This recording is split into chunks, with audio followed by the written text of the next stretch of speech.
Good morning, everybody. It's Sunday. I think it's the 18th. Yeah, I think it's the 18th of May. I usually don't do videos on Sunday driving, but I was thinking, maybe I should do a video on this. No one really talks about this very much. We talk about a lot of this stuff in the business, but now I'm going to talk about something that's kind of interesting. I'm going to talk about money. Alright. So, now that I've got you interested and focused, specifically money with your business. LPJ Design's been around for, 13, 14 years. And we've always had a decent amount of money coming in. Never been a big problem. It's always been pretty steady. 2002, we were making a big whopping, which I always think is funny, looking back now. We were making a big whopping $100 a month. And that's not, that's not the net. That was the gross we were making. It was like, woo, $100 a month. This is the best thing ever. 2002. By the end of 2003, we had quadrupled that number. It went to $400 a month. But I was like, wow, $400 a month. That's crazy. And then by the time we finished 2004, we got up to doing like $1,600 a month. And it's like, those are pretty nice numbers. And they were. It was nice money coming in. Those were great times. During that period, I bought my car with the business's money. I did a lot of personal stuff that I thought was, really a smart thing to do at the time. And I did get myself in some debt. Can't lie about it. Get myself in some printing debt, which is another issue, but I'll talk about that later. So when it comes down to money, right now, as a company, we're basically, for lack of a term, we are a 100% profitable company.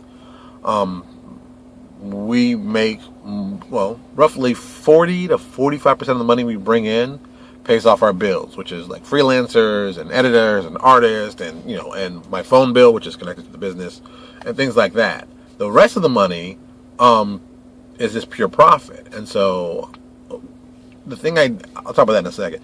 I usually take that money and I put it away because a lot of people don't realize, well, not all of it, a percentage goes into an account where I save it. The other percent I just use to basically buy stuff that I would find interesting or research material, but that kind of goes in with the 45% too. So, but the majority of the money goes into an account. Now, this account has one purpose and one purpose only. I'm using that money to buy homes. Now, a lot of you are saying, well, why are you using that money to buy homes? Well, let's be honest. As much as I love the RPG industry, it's very difficult to make a lot of money doing it. But it is profitable. Don't get me wrong, it's profitable. But I know with the money I get, you've got to do something smart with it. A lot of you may or may not watch a show that I love to death called Shark Tank. Everybody knows I love Shark Tank. It's my show. And Kevin O'Leary, who's a billionaire, self-made billionaire, has a self-made toy-made billionaire, my quote, has a little line he always says that kind of like is important. I think a lot of people don't pay attention to this one, but I think it's a very important line. He goes, my dollars are like little soldiers that go out to capture other soldiers and bring them back home. Some are going to die, but then some are going to come back with even more soldiers. And I think that's a great way to look at money. People, it's the purpose of making a profit is to make more money with the money you got. Or even better, here's a thought process for you: to basically take the money you're getting and get other people to buy your things. That's another way to look at it. When I see, and this is something I learned by reading Rich Dad Poor Dad. Everybody knows I'm a big fan of Robert Kiyosaki. I think Rich Dad Poor Dad and Cash Flow Quadrant are things that entrepreneurs should be reading and getting that knowledge from it. And you know what? Some of it's going to be because some people are very, very, very touchy-feely, eco-friendly, entrepreneurs, and they go, well, I don't want to charge people a lot of money for this. Look, you're in business to make a profit. That's why you're in business. If you're in business for ego stroking and stuff like that, then you're not in business. You've got to, businesses make profits. That's what they do. That's their focus, and that has to be their focus. The more money you make, the more things you can influence. The more things you can influence, the more things you can get done. The more things you get done, the more money you make. See, it's a big circle. It keeps going round and round. And so, Rob is very much about that focus. Robert Kiyosaki is very much about that focus. And I think as business people, we need to really take a look at that. All right, with my business, like I said, 40 to 45% of the money that we make goes to pay bills, but the remainder, the 50, I'd say 50, 55% is saved to be used for me to buy property. Because I know one thing, and this is no genius move, but they aren't making any more land, at least right now. They're not making any more land. And taking the money to buy properties is a good thing. I have a buddy who works with me. Everybody knows I work for a credit union. One of the guys who works with me used to work at, what bank was it? God, I can't remember now. He used to work for a bank. Now he works with us. He's my marketing manager. He and his boyfriend, they buy properties. They buy usually, properties in cash, renovate them and rent them out. Or they find a place, they buy it, they like it, they move in, rent out the place they actually owned before, and do that. And that's how they have income coming in. It's a very simple plan. It's a very smart plan. Now, these places he's buying, we're talking, some of these places aren't like, $30,000, $40,000 condos. Not a ton of money going in there. I mean, $30,000 is not a lot for a condo.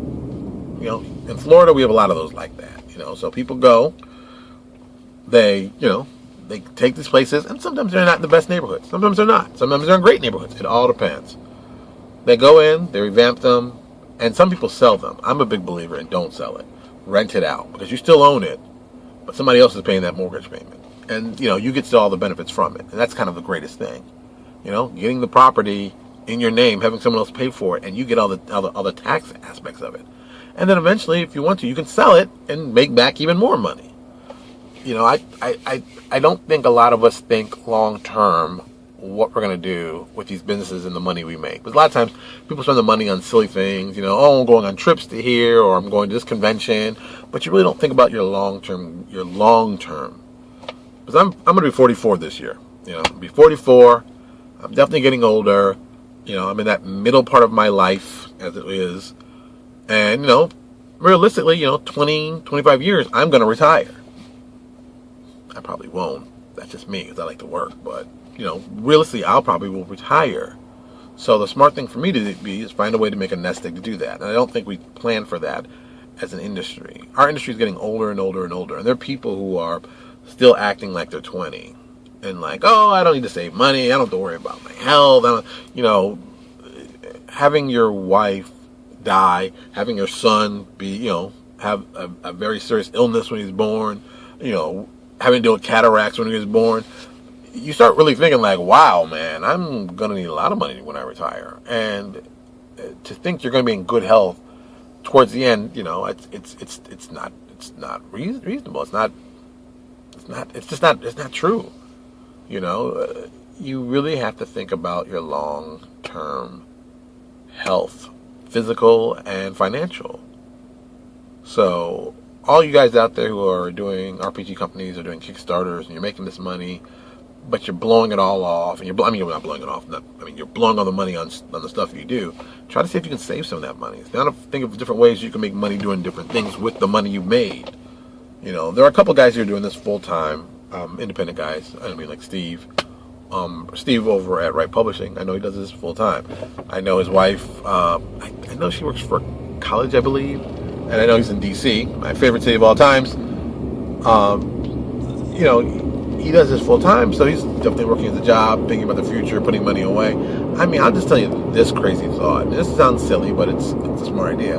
If you've got a small business, think about getting a Roth IRA. As of right now, because I checked last night, the max you can put in a Roth IRA every year is $5,500, and that breaks down to be about $450 per month you can put in if your business makes. That's something I'll be doing. Boom, $450 in this Roth IRA. So when I retire, I have extra money. Yeah, that sounds like a great idea. Best part about it, where's that money? That's my business. That's the money I made in my business. Money I didn't actually have to work and go out and do. Well, you work, but you don't have to. It's working while I'm working.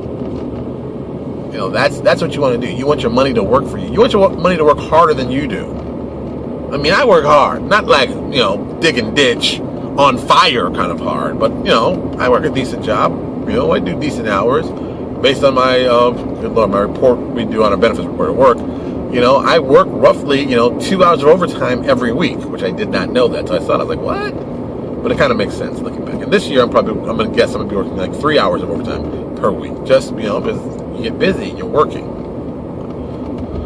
So I think, in my heart of hearts, you really got to plan for the future. You really got to plan for what you're going to do with your money. You really got to plan how you're going to do it right.